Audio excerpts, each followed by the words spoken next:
Welcome to Keeping the Beat, an engaging web series hosted live by TNMEA in partnership with the CMA Foundation. Tune in weeknights Monday through Thursday at 7 p.m. Central Time to learn from and interact with music professionals from around the globe, representing every facet of the vast world of music. Today is Tuesday, April 28th, 2020, and my name is Glen Adsit, and I'm the Director of Bands at the Hartt School in West Hartford, Connecticut. The title of my discussion tonight is Why Music is the most important word in music education. I encourage you to interact by replying to this video live stream with your questions and your comments, which I will respond to throughout the hour with the assistance of my son, Noah Kaufman Adsit. Hi. One disclaimer, while this is being streamed live, it will remain on the Keeping the Beat Facebook page for future reference. So as such, your comments will also remain a part of the archive. First off, I want to share my gratitude for Chelsea Jones for the invitation to create a dialogue with you all tonight. I am hopeful that tonight's conversation will be just that, a conversation, albeit after sharing a bit of my experience with you first. It looks like we have a wide variety of people here with a range of experience. As I was putting my thoughts down on paper, I was especially concerned about addressing the young teachers and college students joining us tonight. I remember how hard it was in my early years and how lonely it can feel once you leave the nest of the university and become the music expert in your community. Armed with the preparation for my methods class, I was eager to get into my job and teach music with a capital M. I also remember the frustration I felt as the realization that music was a much smaller part of the job than I thought it would be. It's easy to get lost in all the distractions that accompany teaching and lose your way. Tonight is about music, and I hope that collectively we can discuss these challenges together. Collectively, I hope that tonight's discussion can draw upon those experienced teachers joining us to help with those who are just starting out. We all share in the common role that music has played in our lives, and it's those powerful feelings that bind us together as one profession. What follows is part of my story in this wonderfully difficult profession of music education.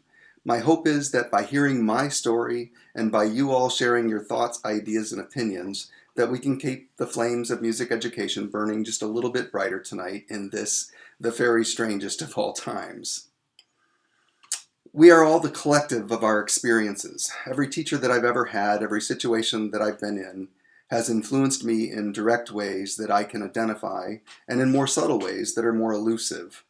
My teachers are all a part of me, both the good and the bad.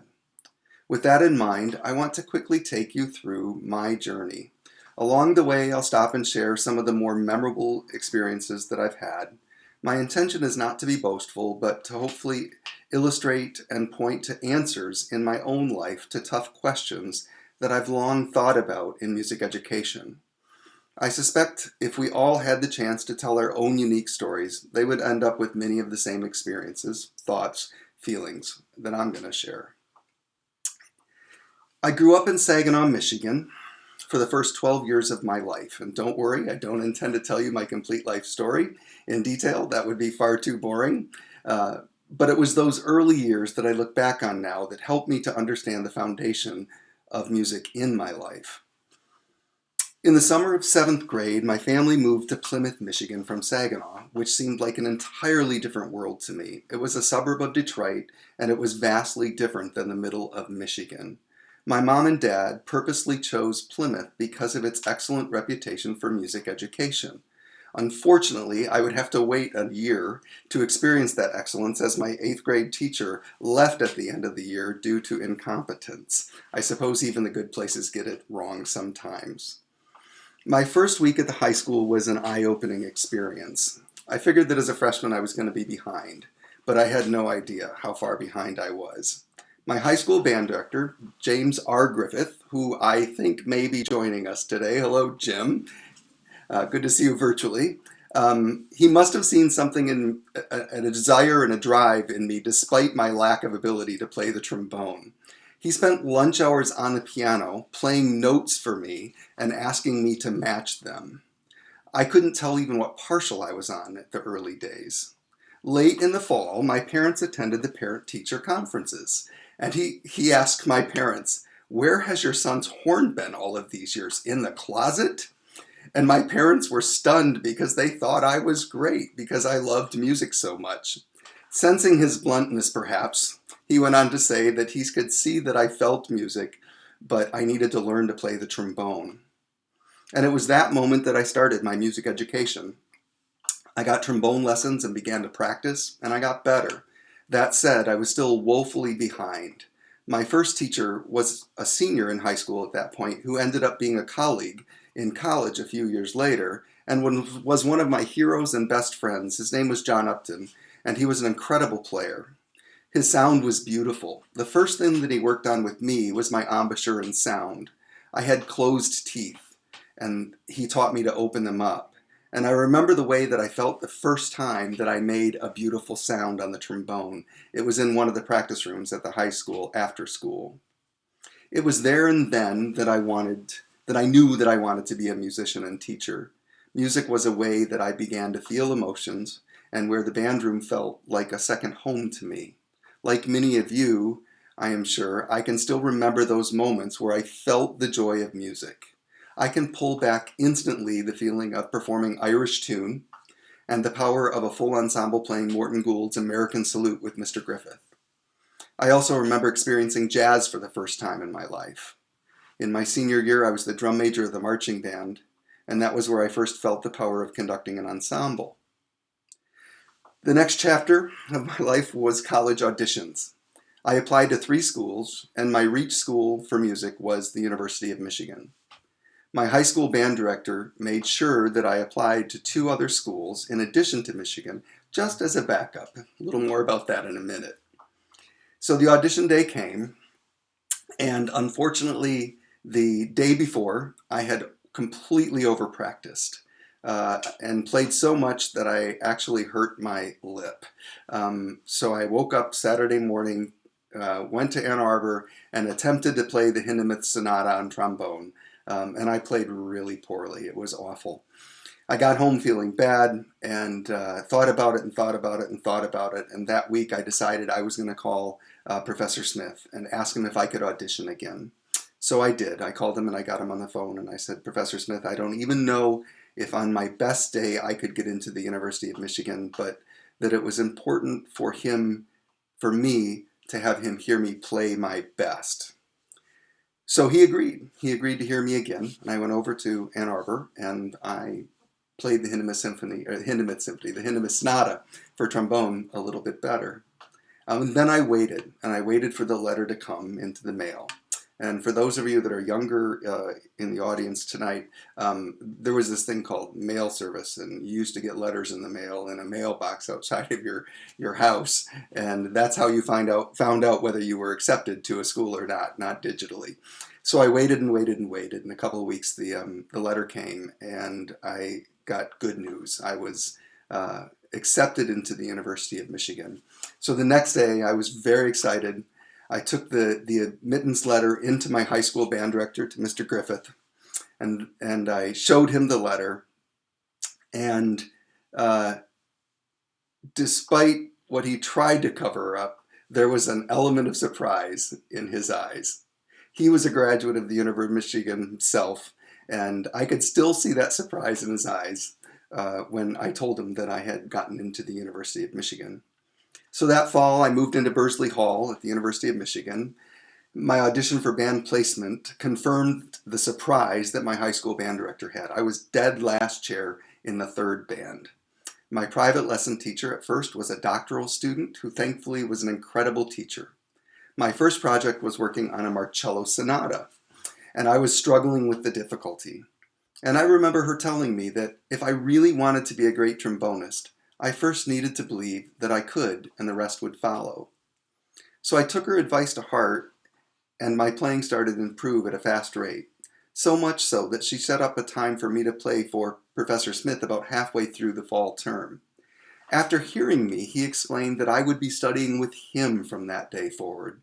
But in his characteristic sense of humor and warmth, he added that given the rate of improvement that I had shown, she, my teacher, might very well be a better fit, so I might want to reconsider my choices. The rest of my time at Michigan was filled with amazing performances and continued exponential learning. It's some of the first times that I can remember feeling and seeing a conductor being the music. Years later, in my senior year, I had earned the principal trombone in the symphony band with Professor Reynolds and in the orchestra with Professor Meyer. I vividly remember being in a trombone lesson with Professor Smith after I had turned a particularly nice phrase in the Larson Trombone Concerto, and he commented on how glad he was that he took a chance on me, and that despite the quite memorable auditions, plural, he could tell that even then that I could feel music. He also went on to tell me that he had decided to take me after the first audition because he could see my potential. Then sarcastically he added, and by the way, kid, your second audition wasn't much better than your first. So, in the spring of my senior year, I was student teaching, and my placement was at the high school that I attended with Mr. Griffith. Immediately following my student teaching, I was fortunate to get a full-time job at the very middle school that I attended. I was now teaching with many of my former teachers, including my high school band director.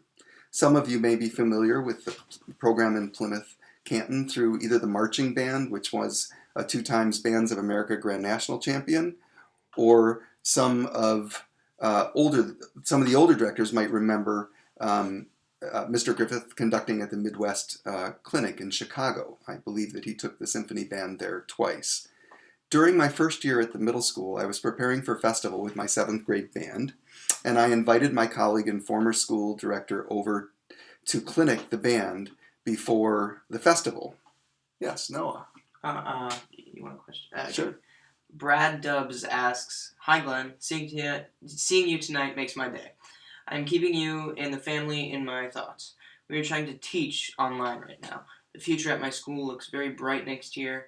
Numbers are almost 200 at our school. Trying to keep the hope for the fall. What are your thoughts about the fall? What is your plan if we don't go back?"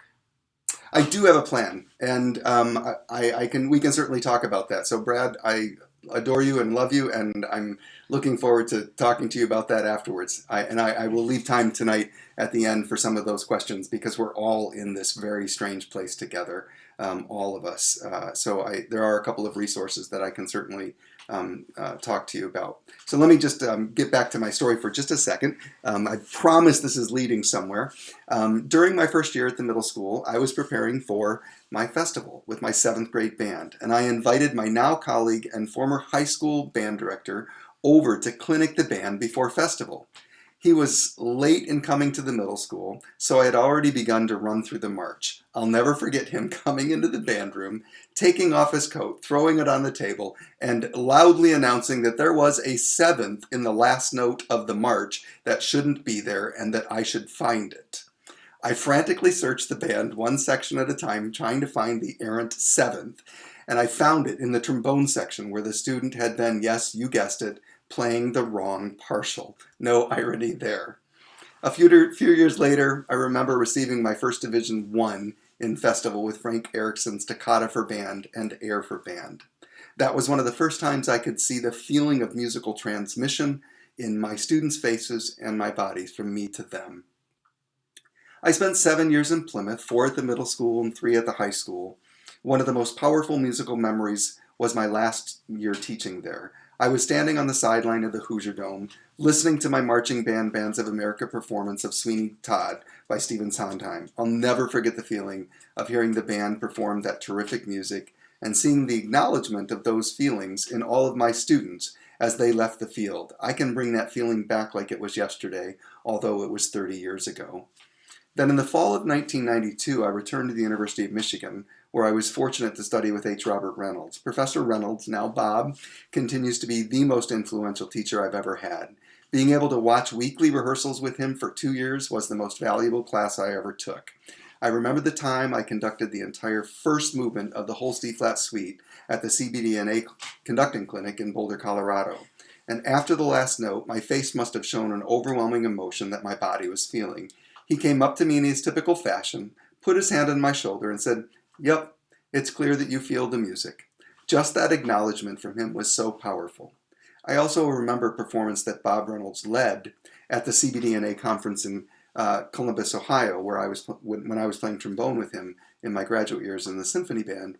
We were premiering a new work by Bernard Rands called Ceremonial. It's like Bolero for band, where the theme is sort of passed around from section to section. And as I recall, the culmination of the piece was the trombone entrance, which was this massive fortissimo and went from the low range of the instrument all the way up through the high range, and it was complete in unison for the whole section.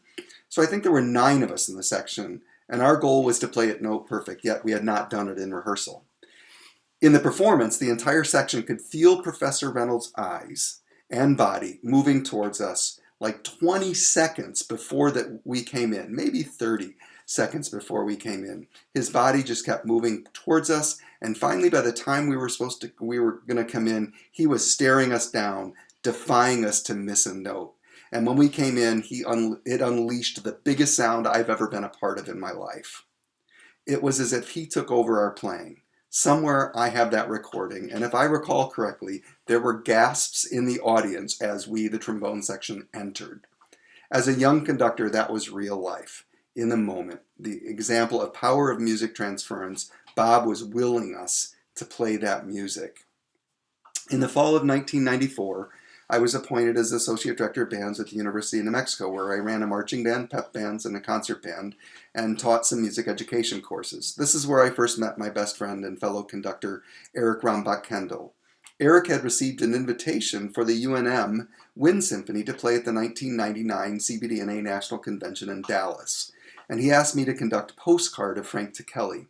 I was so nervous and so excited that I got out to the podium. I started nearly 20 clicks too fast, and those of you that know Postcard know that that's a real problem.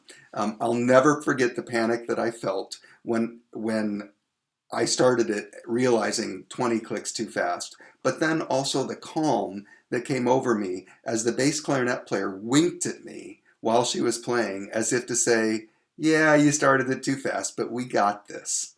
And I vividly remember the feeling, the energy of that performance, and the gratitude of the students saving me. I arrived at the Hartt School in the fall of 2000, just after that performance. Here I conduct the Hartt Wind Ensemble. I co-teach the Foot in the Door Ensemble, which is our new music group, with my brother from another name, Edward Cumming. I also teach graduate level conducting with him, in addition to administering the large ensemble structure here. Over the past 20 years, there have been a lot of terrific concerts here, but I would have to say 2 performances stand out to me. The first was at a College Band Directors National Association convention in Seattle with our new music ensemble, performing Joe Schwantner's Sparrows. That piece is a desert island piece for me, and that performance with a friend and faculty member at the Hartt School, Cherie Kaluta, was transcendent. It felt like I left the ground once the piece started, and I didn't return until the applause started in the audience. The second highlight for me has to be a performance in 2018 of David Maslanka's Symphony No. 4.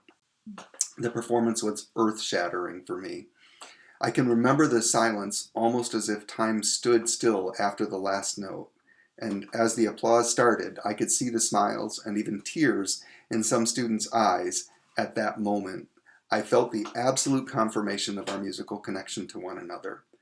It was also very special because David was there with us, and that ended up being his last residency before passing away.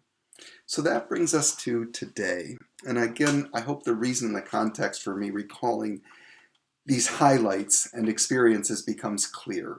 As I said earlier, what I've learned by looking back helps me to look forward with greater clarity.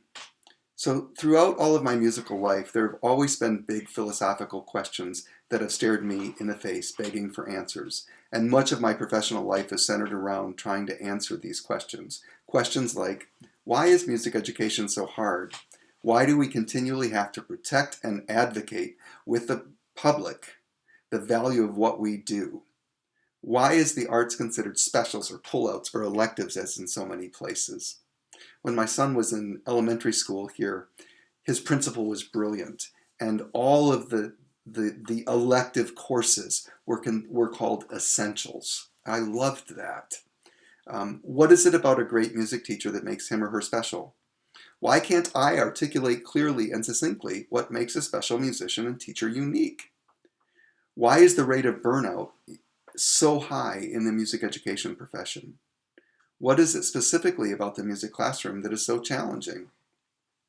Why is it that so many dedicated and fantastic musicians become so much less the more time they spend in the classroom?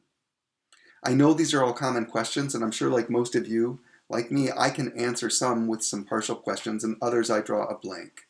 The older I get, the less I seem to know, but I seem to be getting better at asking the right questions. But first, let me go backwards for a second, back to my story for one brief moment. When I was in my second year as the graduate student at Michigan, I was working with Gary Lewis, who was the Associate Director of Bands and the Director of the Michigan Marching Band. Gary still is, a fantastic conductor and teacher. But one of my jobs, right before the marching band rehearsal each day, was to be on the lookout for Dr. Ravelli. So I was the Dr. Ravelli decoy. So what would happen is that Dr. Ravelli would come over to Ravelli Hall. So for those of you that don't know who William D. Ravelli is, he's one of the most famous band directors in our profession, really the early starter, University of Michigan forever, and a legend in our profession. And Ravelli Hall was named after him, and when Gary was conducting the marching band, occasionally Dr. Ravelli would come over and would sit in Gary's office and just want to talk his ear off. And Gary would have to keep looking at his watch and saying, rehearsal's got to start. And he was always such a sweet guy that he would never want to give up early on Dr. Ravelli. So he would end up racing out to the field after talking with Dr. Ravelli and saying, I got to go to rehearsal. So I became the Ravelli decoy. Which meant that if there was a Ravelli sighting, I would find him and occupy his time and tell him that Gary was in a meeting of some sort or was on his way to rehearsal, and I would allow Gary then to be able to get to rehearsal on time, and I was allowed to be late because I was walking Dr. Ravelli to the rehearsal. So it was awfully fun for me because he would quiz me. He wanted to know, I was a young conductor, and he wanted to know if I was worth anything. So he would say things like, so Glenn, tell me the 7 movements of Lincolnshire Posy. What are their names? And I would have to say, Dr. Ravelli, there are only 6 movements in Lincolnshire Posy. And then he said to me one day, Glenn, tell me the best 5 marches of all time. And I said, Stars and Stripes Forever. He said, no, wrong. And then he went on to tell me all of the 5 marches that were the best marches of all time. And then one day, he asked me a question that turned my world upside down.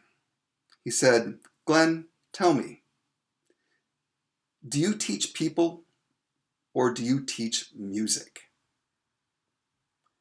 And I had to think about it for a while, not very long because he didn't give me much time as we were walking to the field. And I said, I guess music. And he instantly snapped back again. No, wrong. You teach people through music. Music is what you use to teach people. And we were nearing the marching band field at this point. And then he looks up and he says, those trombones are playing out of tune. And the thought went through my head, wait a minute, you just rocked my world, and now you go on to the trombones being out of tune, as if what you just said was another part of a casual conversation. And since that day, I've held that question in the front of my mind. So what do you think? Do we teach people or do we teach music? Music education, 2 simple words that are packed so full of different landmines. What is quality music education? What qualities make up a good music educator? Like so many things in life, we have a hard time articulating the meaning, but we know what it is when we see it. We know extraordinary music making when we see it. We know exceptional teaching when we see it. We know special conducting when we see and hear it. But can all of you clearly articulate what it is to a board of education or a politician that does not necessarily see the arts as necessary? In addition to this question, I often dwell on the burnout question above. In the plus 30 years that I've been teaching, I have had the pleasure and honor of being around college students as they begun their career, and they've watched many of them grow up and become teachers themselves. And in most cases, more cases than I would want to admit, many of them have faced the burnout wall. These incredibly gifted musicians and teachers, with all of the best intentions, end up broken by the musical classroom. We've all seen this, right? All of us can name people who are excited about teaching music and end up in a different profession. And we couldn't even begin to address all the reasons that people get burned out and leave the teaching profession. Dissertations have been written, hundreds of books have been written on the topic, and yet it remains a central problem in our profession. Part of the answer to good teaching and why so many people burn out, I think, is found in my answer to the question that Dr. Ravelli first posed 30 years ago. And this is where the title of this session comes into play. There are two words in our profession, and that implies there are two separate bodies of knowledge that contribute to a successful music educator. The first is music, the second is education. Let's flip that around and start with educator first. So this is where I need your help, and I need to send some of the chat to Noah. Collectively, we should be able to speed through a list of those things that define a good educator. Don't think music educator right now, just think educator. So get on the chat right now and start rolling in all of the things that you think define what a good educator is. And you could describe it, or you could say specific traits, whatever it would be. And I'll get the ball rolling with the first example while you're typing in some of those things into the chat. So obviously, a good educator needs to have discipline. An excellent educator has to have good people management skills. Having good discipline, having good management skills means that you have an environment that will hopefully be conducive to learning. And we all have a different probably area that we fall into with discipline. Some maybe are more disciplined than others. Some are a little looser than others. But still, there's probably a general accepted area where still that environment can be conducive to learning. Okay.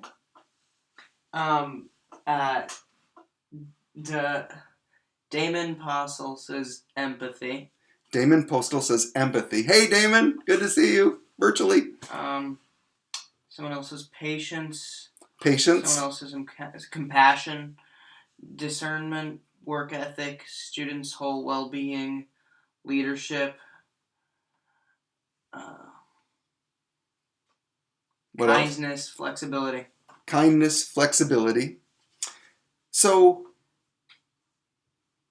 keep going. They're coming in. Understanding. Understanding.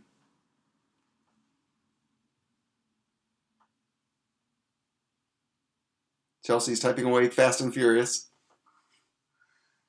What else? Okay. Trust. Trust. Interesting. Okay. So there are a lot of people that are saying Vision. Vision. Okay. Good. Anything else? Engagement. Engagement. All right. Lots are coming in. So what about, and we're talking about teaching now specifically. So what about pedagogy skills? What about sequencing? How do we learn? And that has huge ramifications, right? Pedagogy, the way in which we introduce concepts, the way in which we pick music that allows them to explore concepts in a sequential way. And then there's management stuff. There's pedagogy, specific pedagogy of how we learn and how different ages learn in different ways. And then there's these sort of human skills, listening, compassion, those things, all right? Now let's move on one more step. Now let's talk about the music part of the music educator. So this is where I want you to get back on the chat. What are the skills required of a music educator? Again, speaking musically now. Again, I'll get the ball rolling by developing a list. A good music teacher knows how the instruments work.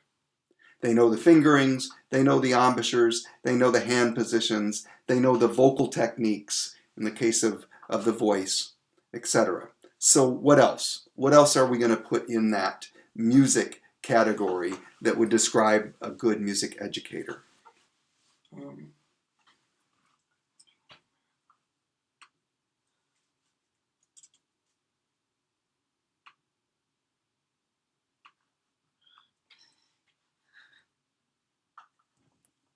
Okay, they're coming in. Here are the comments. Musicianship. Musicianship.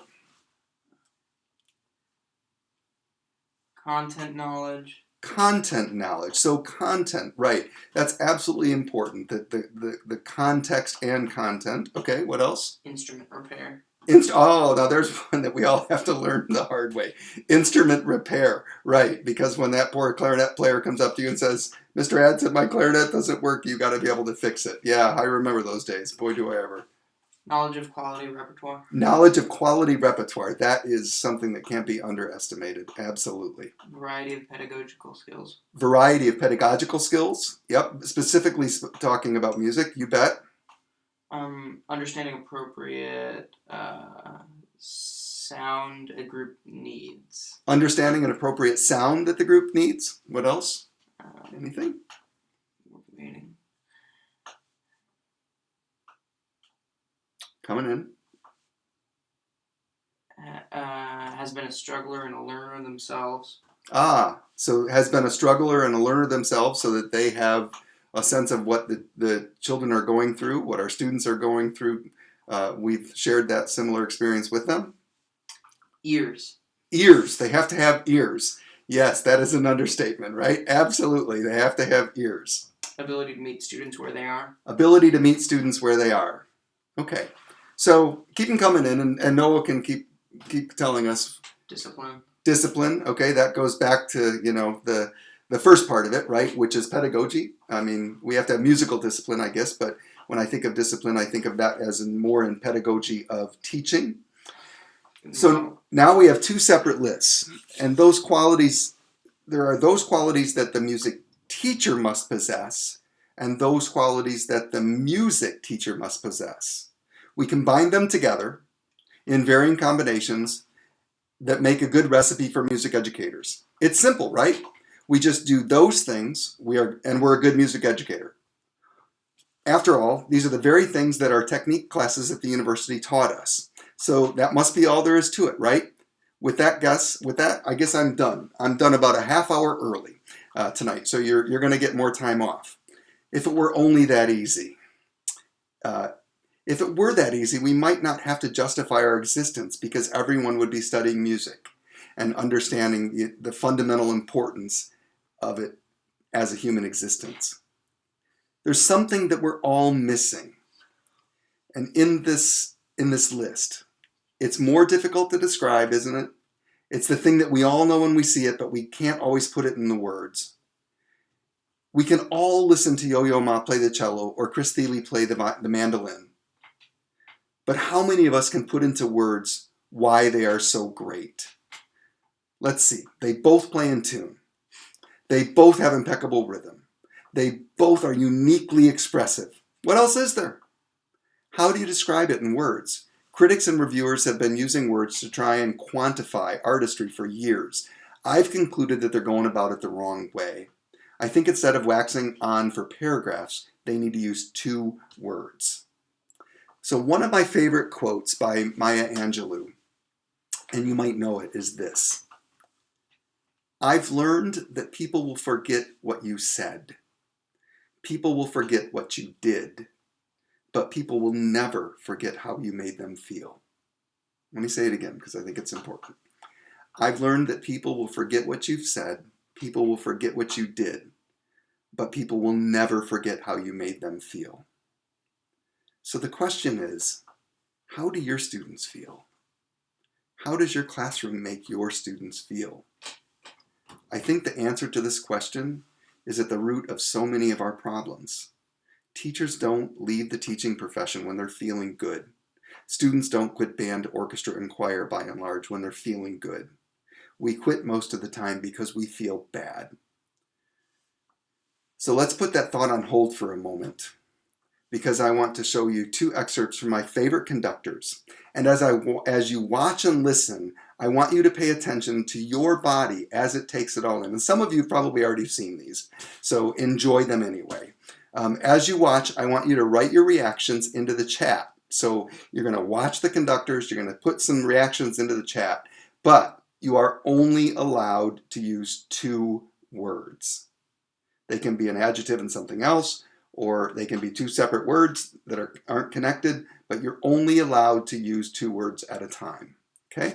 So hopefully this technology will work. We had a little bit of problem with it earlier today, but I think we're okay. So the first thing that we're going to see is Carlos Kleiber, and he's going to be conducting Beethoven 7 first movement. And I'm going to skip forward a little bit. I apologize for that, but it will more show some of the stuff that I want to show.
There's no image.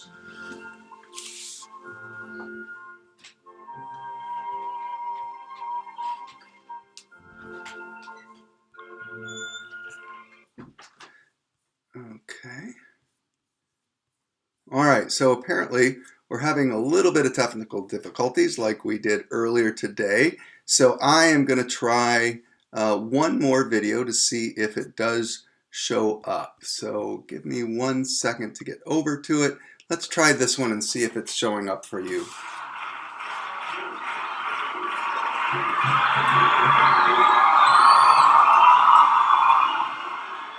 Let's try to see if it's working.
Okay, so I think they've posted a link to Mambo on there. So I would like to give you like 4 minutes to go to that link right now and watch Mambo with Dudamel. All right, since it's not working here, we're not seeing the video stream. You can hear it, but go ahead and take some time right now to go to that and watch Dudamel conduct that link for Mambo. And I'll give you just a couple minutes to do that.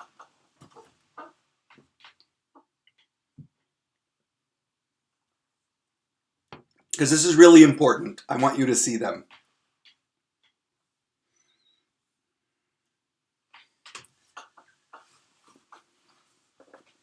And then once you watch it, start putting some of the things into chat for us.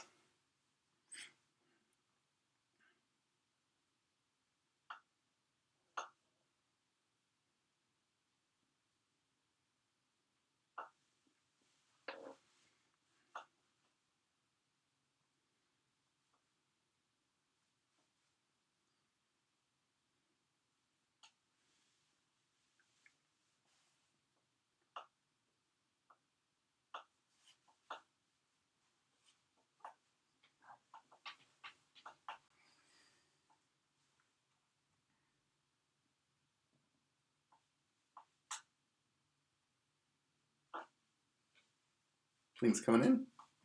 Good.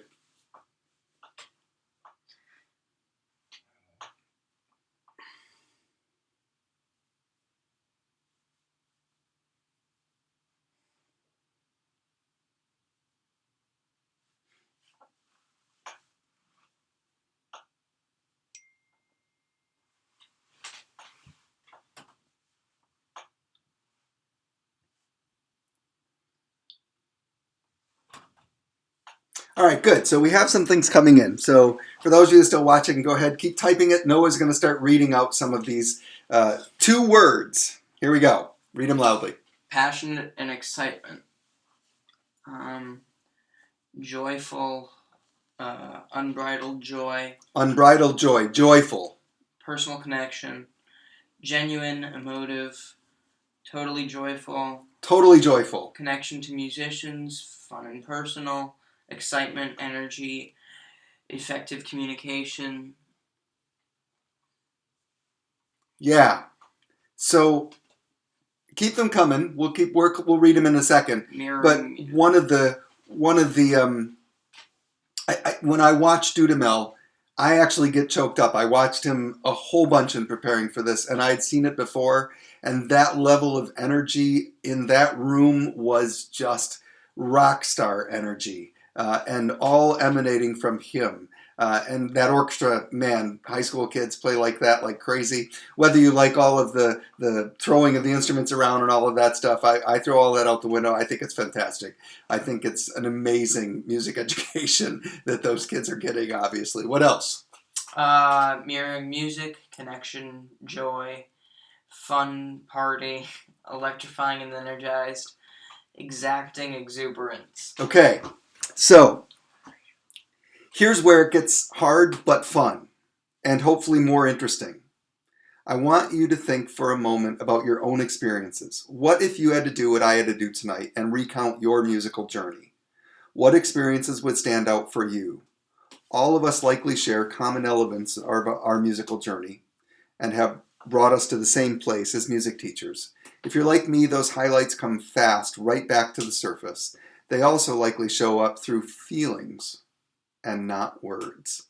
If you just noticed everything that you came into, almost every one of those 2 words was a feeling. It was a feeling that you were getting, that you were suggesting. And while I laid out for you earlier tonight my journey, there's been a through line throughout all of that as I went back and thought about the important elements of my life musically. So let me just go really quickly. As a beginner, I remember the way I felt the first time I made a beautiful sound. As a high school student, I felt the beauty of a sound in Irish tune. I felt the powerful feeling of playing American Salute with Mr. Griffith. As a college freshman, I felt the Marcello Sonata for Dennis Smith. As a college senior, I felt the phrase that I turned in the Larson Trombone Concerto. In the ensemble, I particularly could feel all over again Shostakovich 5 with Gustav Meyer and Music for Prague with Bob Reynolds. As a middle school teacher, the transmission of music from my students to the Kata for Band and the Air for Band of Frank Erickson. As a high school marching band director, I can still feel the goosebumps of Sweeney Todd standing on that sideline. As a graduate student, the feeling of conducting the Holst E-flat Suite, the first movement with great players for the first time. As a graduate student with Bob Reynolds, conducting Bernard Rand's ceremonial. In my first collegiate job, the power of the students saving me as we played postcards. In my current job, feeling my feet off the ground during Schwantner Sparrows and feeling the time stand still for the entire performance of Maslanka 4. In my examples, they all involve one thing: how they made me feel. How the music, how the teachers, how the conductors, how the students made me feel. And in turn, how I made them feel as reflected back to me. Furthermore, they all involved music with a capital M. In nearly every case, it was a piece of music or an aspect of music, like creating a beautiful sound or mastering a particular phrase or a particular piece, that was important. So what I want you to do, so what does this tell us about what we need to be providing for our students? And I might add, for ourselves. On the most basic level, the information we would point to is that we need to create an environment where they feel, where students can develop positive feelings about you and the music and each other. So I'm going to talk for a little bit, but right now what I want you to do is in the chat, I want you to now put a couple sentences of particularly for those of you that are experienced and have been around, what are the best memories you have of your musical past? Because I think if we identify them and identify what those things are as a collective, it tells us something really important about what we need to be providing for our students. So start those things coming into the chat so we can read those. So, and then I'll keep going and I'll stop in a minute and we can start to read those because they'll inevitably say the same thing. So here's where things get personal and tough for some of us and where the hammer gets dropped. But before I drop the hammer, I want to mention one thing that's important to this discussion. That is that our students do have strong feelings about music, sometimes very deeply and every day. And we do not have anything to do with that. Kids now more than ever are consuming music in ways that I could never have dreamed of as a kid. Spotify, Apple Music, Amazon, YouTube. Think about it. Kids are experiencing the power of music more than they ever have. And yet it doesn't translate into music education very often. Okay, so here comes the hammer. Why do they need us? Why do they get out of the music classroom? And what can't they get from their earbuds? It is, of course, the difference between listening passive and participating active. Kids come to us to do. Doing is the connected tissue to feeling. We need to make kids feel and experience the active part of music, which is so much more power than the passive part. Doing and feeling is what makes the difference. Playing a note in 5th grade for the first time is doing. Doing a phrase of music for the first time in air for band changes your world and your brain because you can feel it. Yes, good teachers need to have skills as educators and musicians, but by themselves that's not enough. The reason we remember those experiences and feelings from our ensembles and our classes is because we had teachers that were excited, passionate, crazy, eccentric, wild, and made us feel their excitement. Teachers that were not afraid of showing their passion, not scared of looking vulnerable, silly, or afraid to show their pure joy of music. Teachers that would do anything that it takes to feel a phrase. We've all had that at one time, right? It's what hooked us in the first place. And over time, we've let bus assignments, detailed and pointless assessments, and all of the non-musical demands strip us of our love, passion, and commitment to feeling music, which by extension then diminishes our power as educators. So let me hear some of the things that you have experienced as highlights in your life musically, the things that you remember. Cameron Elliott says... say it louder. Cameron Elliott says, getting chills listening to Bob Reynolds conduct a first suite with Baylor at Midwest. Yeah. Catherine Sam says, playing an amazing marimba duet with Della Hopper and affecting the crowd in such a positive way. 2+1 by Ivan Trevino will always hold such a special place in my heart, and I love that we were able to affect the audience. Ken Bagley says, I have several over 30 years that I call musical highs. They are few and far between, but incredibly emotional. Hello, Ken. It's so cool to hear from you. Cameron Elliott again says, the first time I got chills while conducting a piece of music, conducting Sheltering Sky with the ECU Wind Ensemble in undergrad. Melissa Francis says, learning to feel secure in myself as a musician, more importantly as a person throughout my time in 7th through 11th grade with you. Hello, Melissa! I can't believe it. Way back when, talking about Plymouth. How cool is that? Giovanna Giosia, I probably butchered that name, I apologize.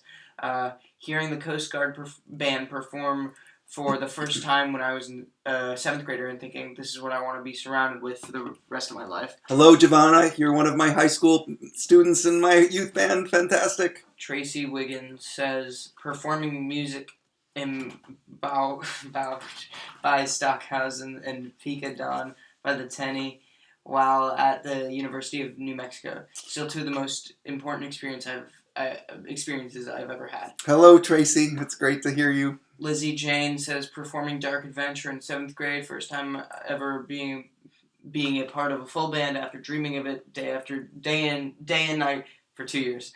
I felt understood for the first time in my life.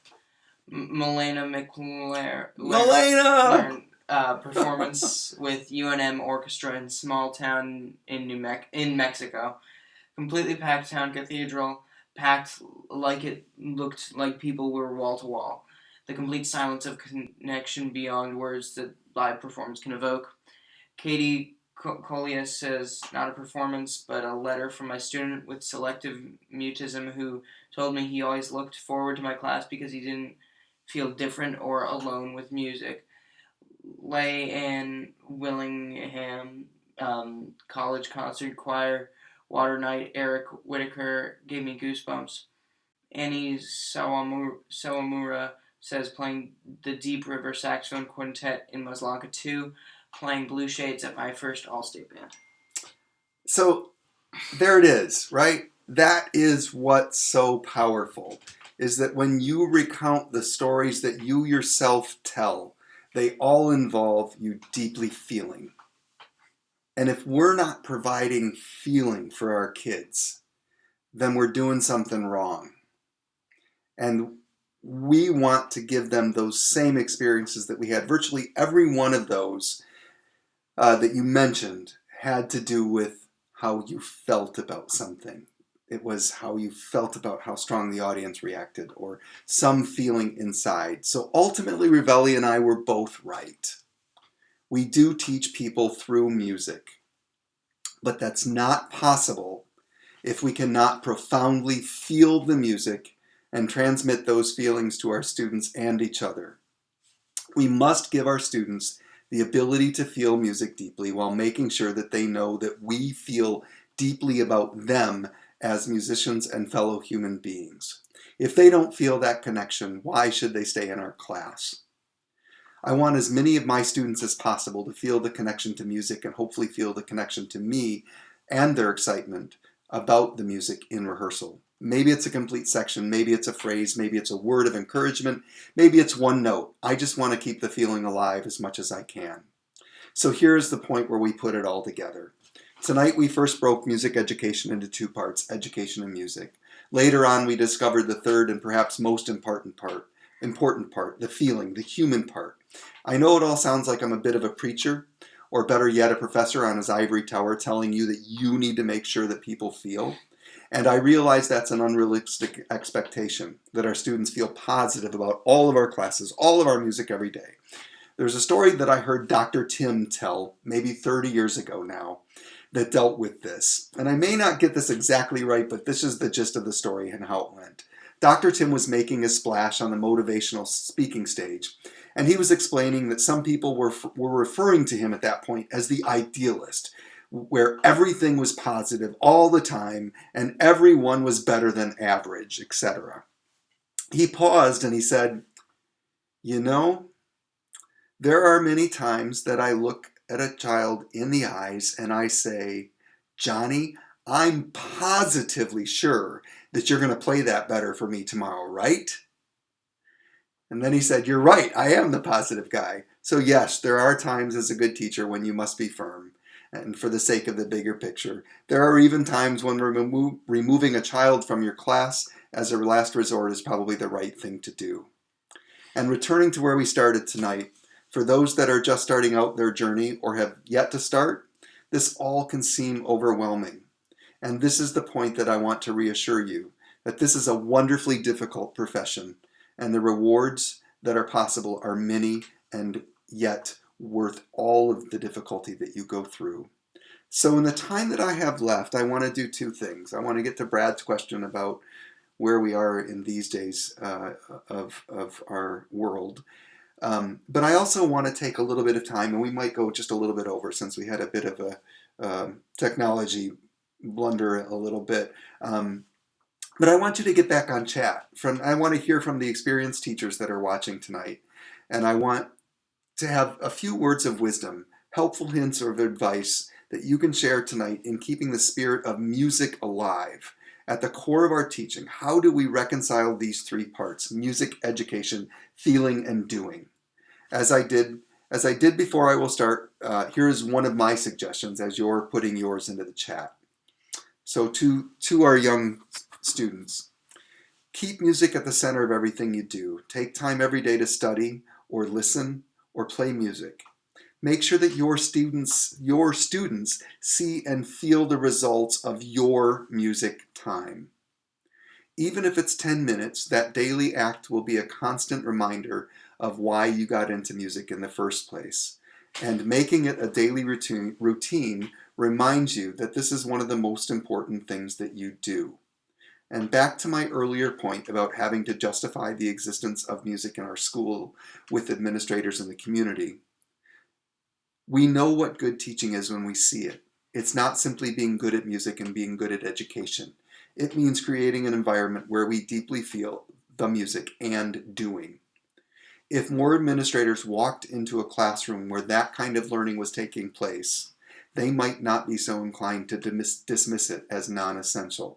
So now let's hear from all of you. Noah, do you have any comments yet that have come in? Well, Julie Hill says, burnout is so important to discuss in music education. One part of this COVID-19 experience is to remember what was seen as necessary pre-COVID, but might not be so integral for the long haul moving forward.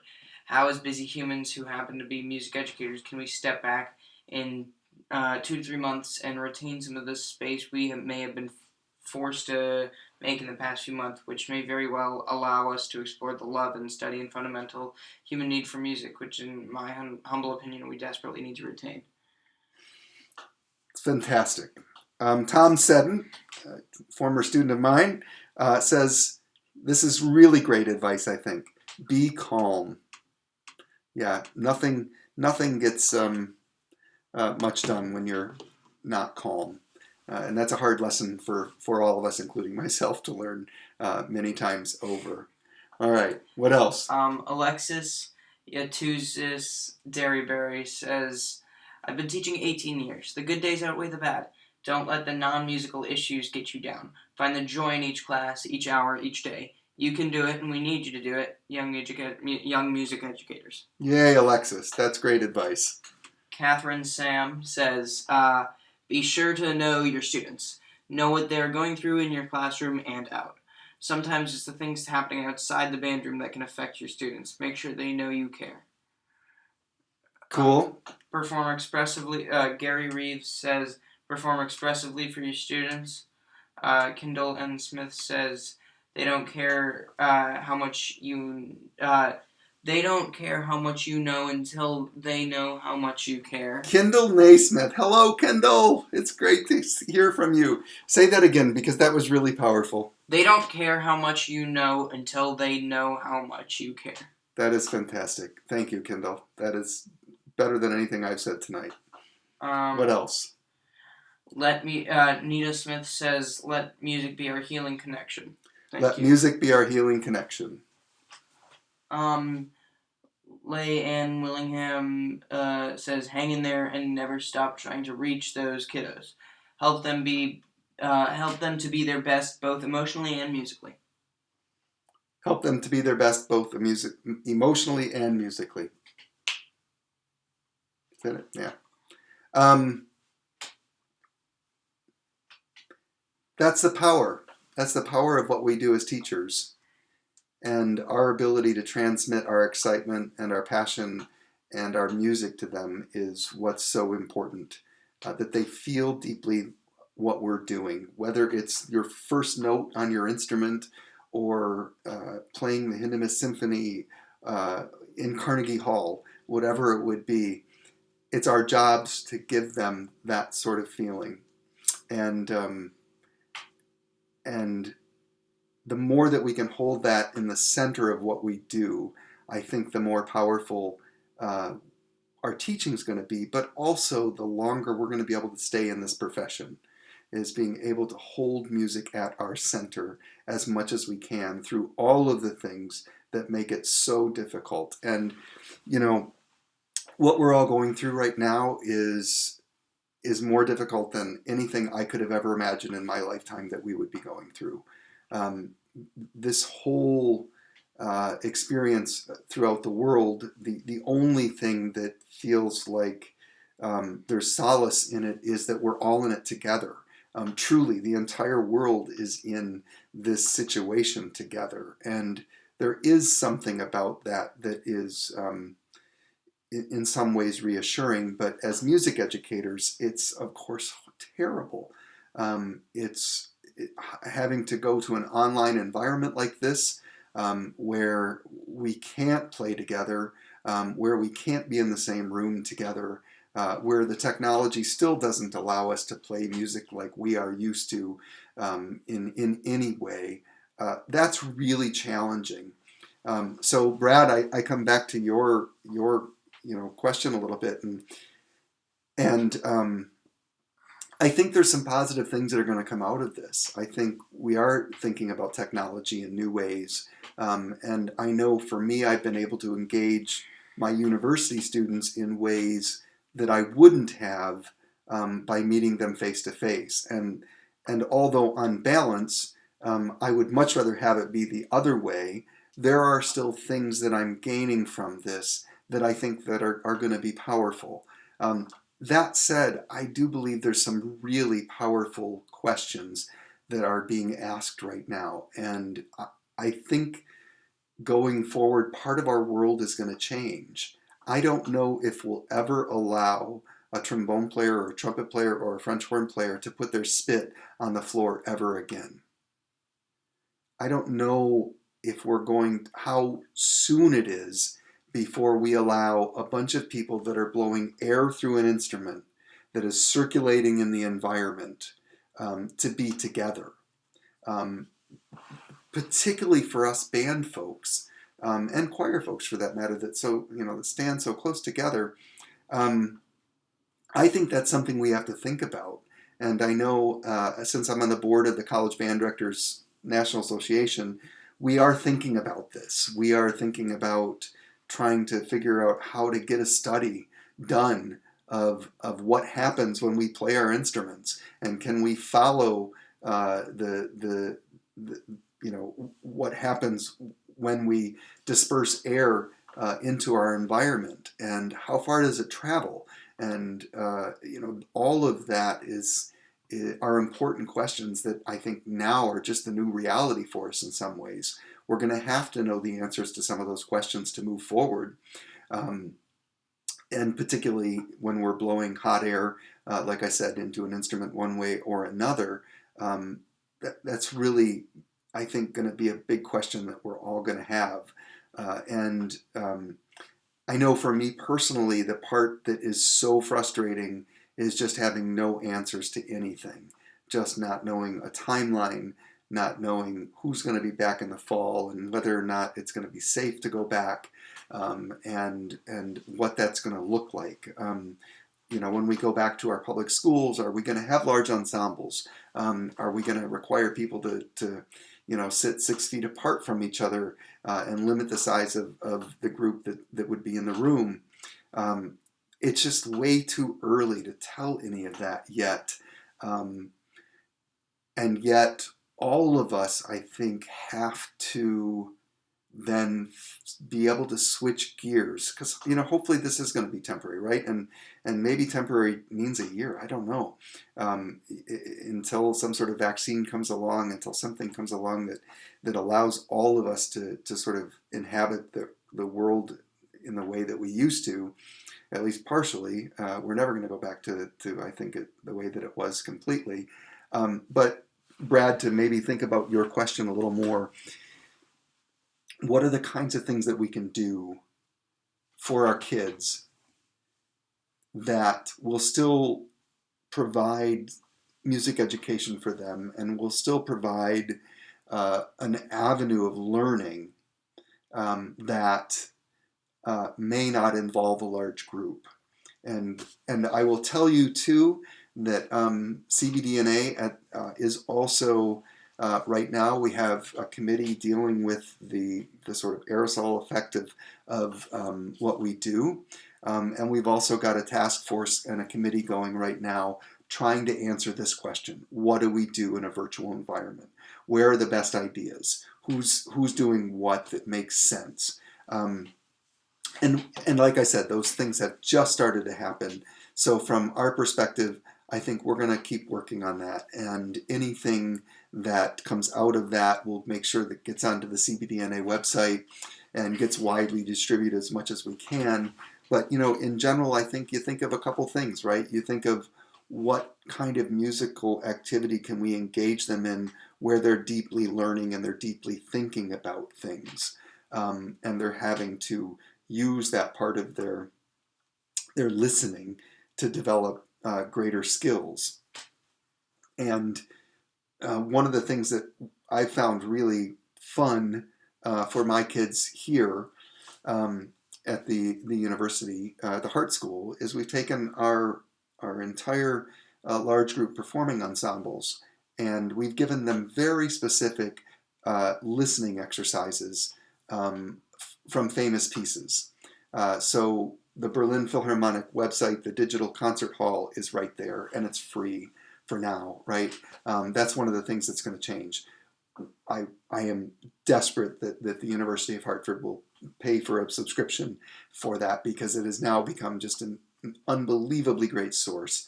The digital concert hall, the videos is amazing, and the audio is even better. You put your headphones on and it feels like you're in the concert hall. But we have, Edward and I together, have really put together listening assignments where they're comparing conductors and they're comparing different interpretations, and not just in general, but very specific. What do you think of this moment? What do you think of that moment? And I can see the very same thing being applicable, in some ways, at the secondary and elementary level too, just developing their learning. Certainly things like smart music is great. It has limitations, but that is a way to keep people playing. It is a way to keep people engaged. So to answer your question, I don't know. But I do know that there's a lot of really smart people thinking about it. And whatever we come out with, we'll try and circulate as wide as we can to everybody in this time, because boy, more than ever, this is a time when we all desperately need connection to one another. So unless there's any other questions, I think I've gone about 10 minutes over. And I again want to thank Chelsea very much for inviting me to be here, and how cool it was to hear names coming at me from my past in places like the University of New Mexico and in Plymouth, Melissa, I can't believe it, and at the Hartt School as well. And it was just a great pleasure. So now I have to do my sign off here. So tune in weeknights, Monday through Thursday at 7 p.m. Central to watch Keeping the Beat live. And remember to tell your friends about our program. Be sure to watch tomorrow night as Dr. Tim Lotzenheiser, I'm glad that he is going after me, not me after him, is presenting. He's always entertaining, and he does make you think. Presenters who wish to apply to host an episode, send applications via tnmea.org. And thanks for watching. We encourage you to try. I think that's it. I just left. All right. Thank you so much.